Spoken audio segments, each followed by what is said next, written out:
Bonjour à tous, alors aujourd'hui réduction diagonalisation avec un petit exercice de colle pour ça peut être pour démarrer une colle. Donc on prend un entier naturel et on considère donc une application linéaire ici phi qui a tout polynôme donc de Rn de x associe p moins x plus 1 p'. Voilà. Donc première question assez simple, on va vérifier que phi définit bien un endomorphisme de Rn. D'accord. Ensuite, on déterminera les valeurs propres de phi et on en déduira. C'est assez simple, mais ça permettra de rappeler les propriétés quand même importantes du cours. On en déduira que phi est diagonalisable. Donc première question, phi est bien un endomorphisme de Rn. Pour la première question, on va avoir démontré tout, des petites révisions rapides. Un phi de alpha p plus bêta q, donc on a effectivement alpha p plus bêta q. Ça vient de la linéarité de la dérivation, bien sûr. Vous l'avez compris. Donc là, ça me fera alpha p' plus bêta q'.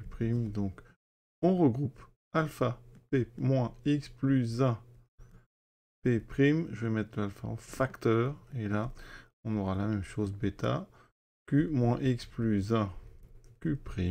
Et on trouverait bien alpha phi de p plus bêta phi de q. Donc ça, c'était évident, mais c'est un peu des petits rappels simples sur les démonstrations. Quelque chose est bien linéaire. Donc c'est linéaire. Alors endomorphisme, il va falloir montrer qu'on est bien dans Rn de x. Alors c'est assez évident, mais si on veut le faire proprement, alors on peut regarder d'abord l'image de 0. Puis, donc du polynôme nul, c'est donc 0. Donc ça veut dire qu'on est bien dans Rn de x.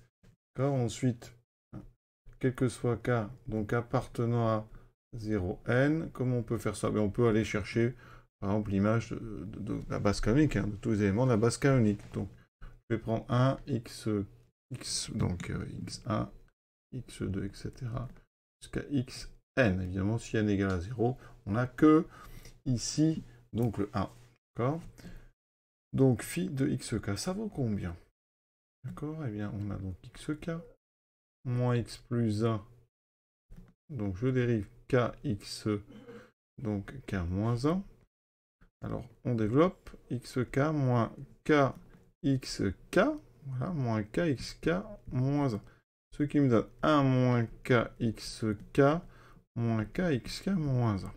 Ça veut dire qu'ici, quel que soit k, donc appartenant donc, à l'intervalle entier 0, il manque ici un petit bout, eh bien, si on prend k différent de 1 et donc privé de 1, on a bien un degré donc de phi de xk qui est donc égal à k. Puisqu'on a un coefficient non nul. Et pour k, donc, pour k égale à 1, condition que, donc dans ce cas-là, n est supérieur ou égal à 1, eh bien on a phi de donc, x qui est égal à donc 0 moins donc 1 x0, c'est-à-dire moins 1.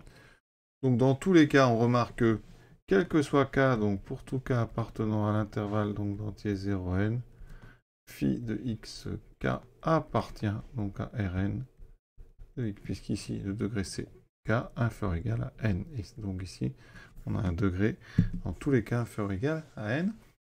Et donc ça veut dire qu'on a bien un endomorphisme. Donc, c'est-à-dire une application linéaire ici de Rn de x dans Rn de x. Donc phi est un endomorphisme donc, de Rn de x. Alors j'ai démontré ça comme ça, pour essayer d'être vraiment précis, mais c'est assez évident quand même. Parce que ce qui est important quand même, qu'il y a là derrière, c'est que l'image donc, de la base canonique, eh bien, ça nous donne en fait l'image de tout l'ensemble. Ça, c'est vraiment important, capital. Donc là, on attaque la deuxième question. Alors j'aurais pu faire ici avec des polynômes p, sans forcément prendre ceux de la base canonique, mais vous allez voir, en fait, je vais me servir de ça pour la question 2. Parce que maintenant, il va falloir trouver des valeurs propres. Alors comment on va procéder? Alors comment est-ce qu'on va trouver des valeurs propres? Alors, si je voulais des valeurs propres, il y a une valeur propre qui est assez simple à trouver, c'est que si p' égale 0, donc si p' égale à 0, autrement dit p est une constante, alors phi de p est égal à p. D'accord? Donc déjà, 1 et valeur propre. Et on peut prendre comme constante, il faut un vecteur propre quand même non nul, vous prenez phi de 1, d'accord? Phi de 1, ça fait 1. Et donc on a bien un vecteur propre non nul, donc 1 est bien valeur propre. Le problème c'est que pour trouver d'autres valeurs propres, c'est un petit peu plus compliqué. L'idée, c'est qu'on vient de calculer ici l'image de la base canonique hein, par phi. Donc, ça veut dire qu'on a la matrice de phi dans la base canonique. Hein. La matrice de phi dans la base, donc avec bêta, je l'ai appelé bêta. Qu'est-ce que c'est? Ici, au début, on va voir, donc ici, il faut aller chercher phi de 1. Phi de 1, on l'a dit, quand on a remplacé, phi de 1 vaut 1. Donc ici, j'ai un 1 avec des 0. Donc jusqu'en bas. Ensuite, phi de x. Alors, je vais le faire doucement. Et après, vous avez compris. Phi de x, c'est donc, alors, k égale 1. Donc, je l'avais fait ici, hein, ça fait 0 moins 1, x0, ça fait moins 1. Ça, on l'avait déjà fait. Donc, ça veut dire que dans notre base canonique, il y a une constante, voilà, et il n'y a rien d'autre. Donc, j'ai ceci. Pour l'instant, ça va, il y a beaucoup de 0. Par contre, maintenant, phi de x2. Donc, ça veut dire que je prends k égale 2. Donc, 1 moins 2 moins 1, x2. Donc, c'est un phi de x2, moins 1, x2, moins, donc ici, k égale 2, 2x1. Ça veut dire que la troisième colonne, j'aurai donc, il n'y a pas de constant, vous voyez, donc c'est 0.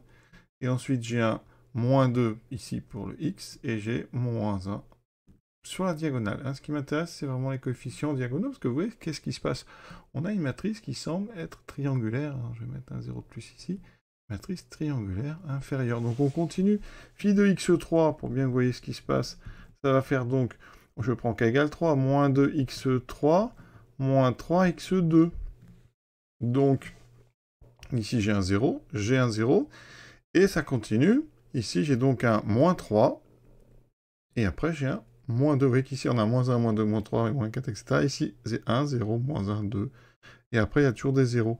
Donc, la suite, eh bien, ça veut dire que là, on a la diagonale. Ça sera 1, 0, moins 1, moins 2, moins 3. Encore jusqu'à la fin. Alors, je vais rajouter une dernière pour bien vous voyez la dernière. Ici, le dernier élément diagonal. Donc, il faut aller chercher phi de xn, comme ça, on ne se trompera pas. C'est donc 1 moins n xn moins n xn moins 1. Donc, ici... La dernière colonne, c'est donc des 0. L'avant-dernier terme, c'est un moins n. Et le dernier, c'est un moins n. Et on a comme ça la matrice de phi qui est donc triangulaire supérieure. Cette matrice, je vais l'appeler grand A. D'accord? Et je vais aller chercher le polynôme caractéristique. C'est facile, c'est une triangulaire supérieure. Ça veut dire que qui, donc de A, c'est très simple. Quand on a une matrice triangulaire, eh bien, ça fait 1. Donc 1, alors c'est, je rappelle, parce qu'on soit bien d'accord, un déterminant de lambda identité moins A, et donc j'aurai, alors si je le prends dans ce sens-là, lambda moins 1, lambda plus 1, et ici lambda, donc ici moins 1 plus n. D'accord? Ça veut dire qu'ici, eh bien on a notre polynôme caractéristique. Il a tout l'air d'être scindé. D'accord? Alors après, la question, c'est est-ce qu'on a ici des valeurs propres qui sont de multiplicité 1?